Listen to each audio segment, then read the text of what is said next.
Indications, success rates and legal considerations in embryo and gametic cryopreservation.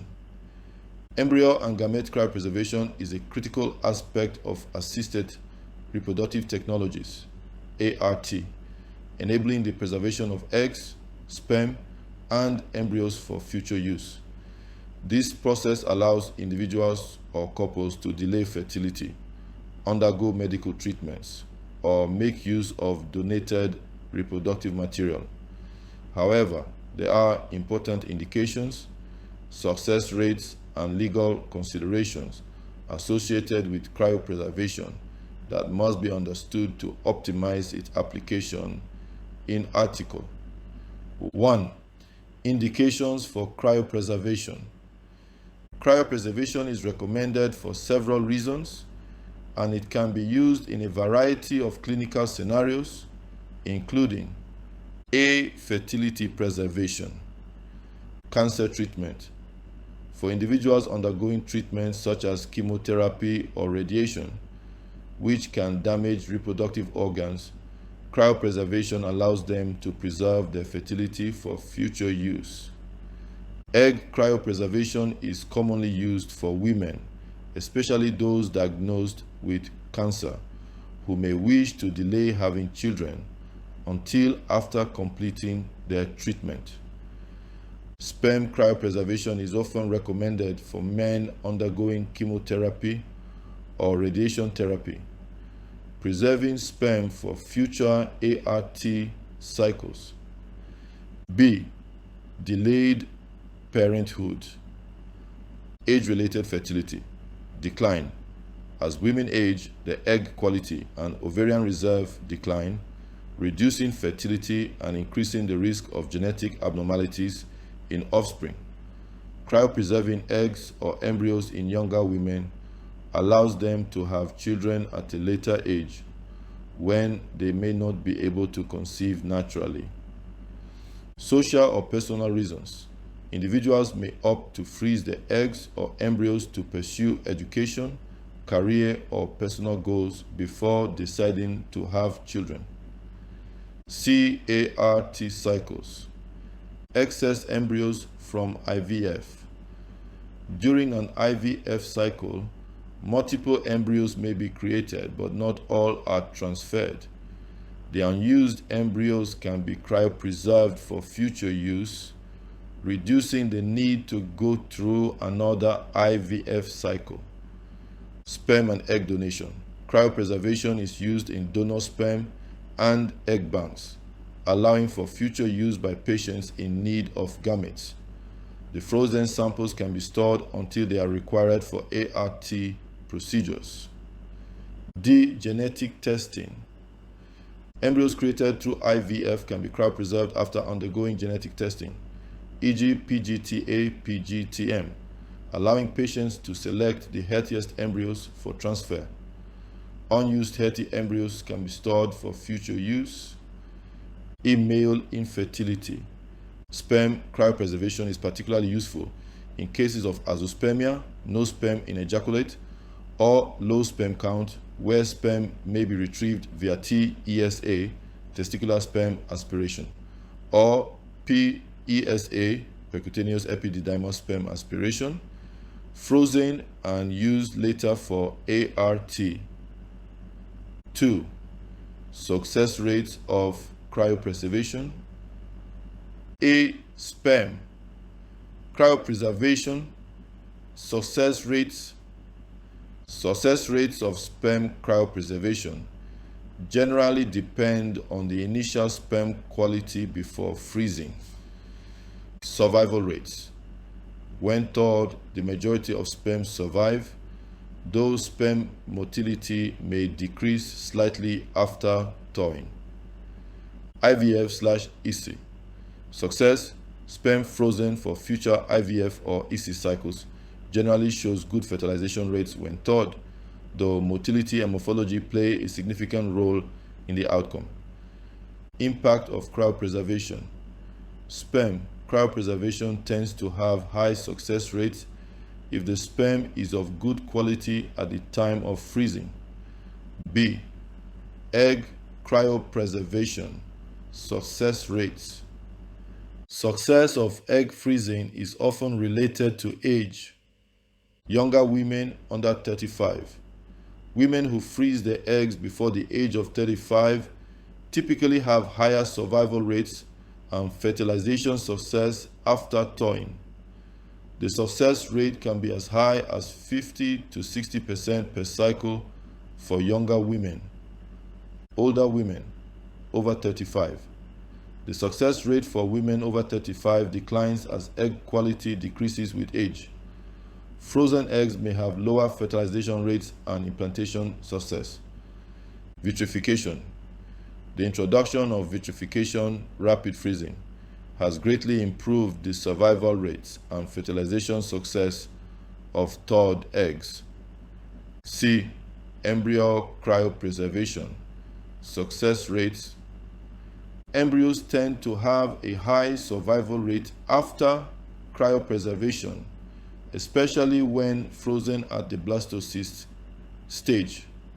When frozen at earlier stages, e.g. cleavage stage, the success rate can be lower due to potential damage during the freezing and thawing process. Survival and implantation. Embryos that survive the thawing process have high implantation success rates, similar to those of fresh embryos, particularly when frozen at the blastocyst stage, day 5 to 6. Embryo banking. The ability to store high-quality embryos for future use has revolutionized ART and increased IVF success rates. D. Factors influencing success rates. Age. The younger the individual at the time of freezing eggs or embryos, the better the chances of successful outcomes later. Cryopreservation method. The method used for freezing, vitrification versus slow freezing, significantly impacts the survival rates of eggs and embryos. Health and quality of gametes. The quality of eggs, sperm, and embryos at the time of freezing influences their survival and potential success after thawing. 3. Legal considerations in cryopreservation. Cryopreservation of gametes and embryos also involves important legal issues that must be addressed. These considerations can impact individuals, couples, and fertility clinics. A. Ownership and consent. Ownership. The legal ownership of cryopreserved gametes or embryos can be complex. Clear consent must be obtained from the individual or couple whose gametes or embryos are being frozen, specifying the duration of storage and disposition of unused embryos. Posthumous use. Legal questions arise when a gamete or embryo is used after the death of the individual who provided it. Posthumous conception is regulated in many jurisdictions, and consent before death is crucial. B. Disposition of embryos. Unused embryos. Couples must decide what to do with unused embryos, whether they will be discarded, donated to other couples, used for research, or stored indefinitely. Legal and ethical concerns. These decisions are complicated by ethical considerations about the moral status of embryos and the legal implications of embryo donation or disposal. Contracts. Many clinics require couples to sign contracts specifying what will happen to unused embryos, including their disposition, storage, and future use. C. Egg and sperm donation. Legal rights of donors. In egg or sperm donation, legal agreements must clearly define the rights and responsibilities of the donors and recipients, particularly regarding anonymity, parental rights, and the use of the donated material. Anonymity. Some jurisdictions allow anonymous donation. while others require non-anonymous open donation, where the donor's identity can be disclosed to the child upon reaching adulthood. D. Ethical and cultural concerns. Embryo selection. Ethical concerns arise over the selection of embryos based on genetic testing or other traits, e.g., gender selection. These concerns involve balancing reproductive autonomy with societal views on eugenics and discrimination. Surrogacy. Legal complications can arise when a surrogate mother is involved in the ART process, including issues regarding parental rights, contractual obligations, and surrogate compensation. E. Regulations and oversight. Regulations. Different countries and regions have varying laws and regulations that govern cryopreservation, storage limits, and the use of frozen gametes and embryos. In some places, there are legal restrictions on how long gametes or embryos can be stored, as well as rules regarding their disposition. Clinic accreditation. Fertility clinics must comply with regulations that ensure safety, quality control, and patient protections when handling gametes and embryos. 4. Conclusion.